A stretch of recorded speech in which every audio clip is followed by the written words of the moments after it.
kidhatan sabi. Hello po mga ka-idol no. Meron po akong ipapakita sa inyo mga ka-idol. Dapat nyo tong iwasan sa bundok mga ka-idol. Kasi noon mga ka-idol no, nung bata pa ako, naranasan ko din yun. Tag-ulan kasi noon mga ka-idol, tapos wala kaming payong. Kaya mga ka-idol, ito yung ginagawa naming payong. Hindi pala pwede ito mga ka-idol. Sobrang katipo ito sa katawan mga ka-idol. So ang laki kaya nito mga ka-idol no. O tingnan mo yung dahon mga ka-idol. So ano ba ang tawag sa inyo dyan mga ka-idol? Sa amin dito mga ka-idol, tinatawag ito na badyang. So dalawang klase ito mga ka-idol no. Meron tong violet at saka ito mga ka-idol. Ito ang pinakamakati mga ka-idol. So ipakita ko sa inyo mga ka-idol ha. Putulin ko yung isang dahon nito mga ka-idol no. Tapos pag hindi mo to naputol mga ka-idol, hindi to makati mga ka-idol no. Kahit ganyan-ganyan mo lang o kahit ganyan-ganyan mo. Pero yung puno nito mga ka-idol, meron tong parang tubig. Yun ang pinakamakati mga ka-idol. So putulin ko yung isa mga ka-idol ha. Ipakikita ko sa inyo mga ka-idol. So bago ko to putulin mga ka-idol no, ipakikita ko muna sa inyo ang isang klase nito mga ka-idol. So let's go. Bago ko to putulin mga ka-idol, ipakikita ko muna sa inyo mga ka-idol yung isang klase. So ito po yung isang klase niya mga ka-idol. Tingnan nyo mga ka-idol, violet siya, di ba? Ay hindi kagaya nun mga ka-idol no. So ito po mga ka-idol no, parang bulak lang siya mga ka-idol. So laki mga ka-idol no. Ang laki kaya. So ang ganda din mga ka-idol di ba? Hindi to makati mga ka-idol. Hindi kagaya doon mga ka-idol no. So maganda din to mga ka-idol no. Pang tanim ng bahay. So mga ka-idol, marami to sa kagubatan mga ka-idol. Pero bawal nyo tong kunin no kasi lagot kayo diyan. Makulong kayo. So dapat hayaan lang mga ka-idol. Dapat natin linisin to mga ka-idol para mas lalong lumalaki pa siya mga ka-idol. So linisin ko to mga ka-idol para lalong lumalaki mga ka-idol. So hindi to mapanganib mga ka-idol ha. So ito mga ka-idol, kahit hindi mo yan iwasan sa bundok no, okay lang.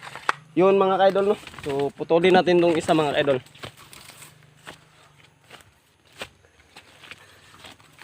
Ito talaga ang dapat yung iwasan mga ka-idol no. Ito.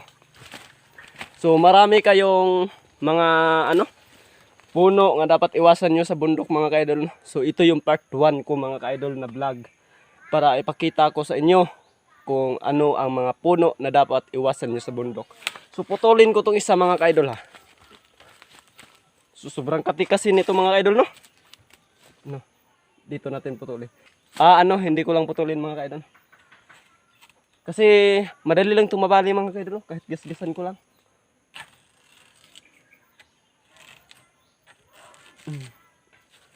Tingnan nyo mga ka-idol. Yan ang pinakamakati mga ka-idol.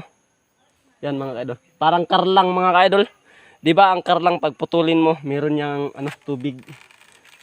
Kasi masagid sa itong lawas mga ka-idol. Ito mga ka-idol Kasi yung kuya ko kasi noon mga ka-idol no, sabi niya, magkuha ka para gawin namin payong mga ka-idol. Hindi ko rin alam mga ka-idol, tapos hindi rin niya alam na sobrang kati pala nito mga ka-idol. Bata pa po kami mga ka-idol.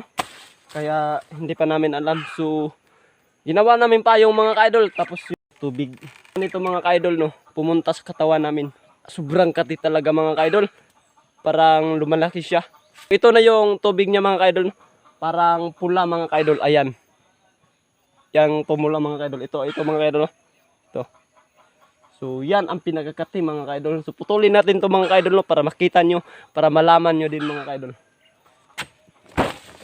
So ito na mga ka-idol. Naputol ko na mga ka-idol. Ayan na mga ka-idol. Ayan na. So tingnan nyo sandali mga ka-idol. Ito mga ka-idol. Ito mga ka-idol. Ayan. Diba may tubig na mga ka-idol. Yan ang pinakamakati mga ka-idol no. So dapat nyo itong iwasan sa bundok mga ka-idol no. Kung hindi pa nyo to alam kung anong tinatawag to sa amin mga ka-idol na badyang. Makati talaga siya mga ka-idol. So ayan na mga ka-idol pumunta na sa ibaba mga ayun na. So nandito na mga ka-idol. Ito na So yun ang pinakamakati mga ka-idol. So maraming salamat sa inyo mga ka-idol no. Sana meron kayong ma-learn. Kung meron kayong ma-learn sa vlog ko mga ka-idol, please like and share. So thank you so much and follow din mga ka-idol. Thank you. Kidat sabi.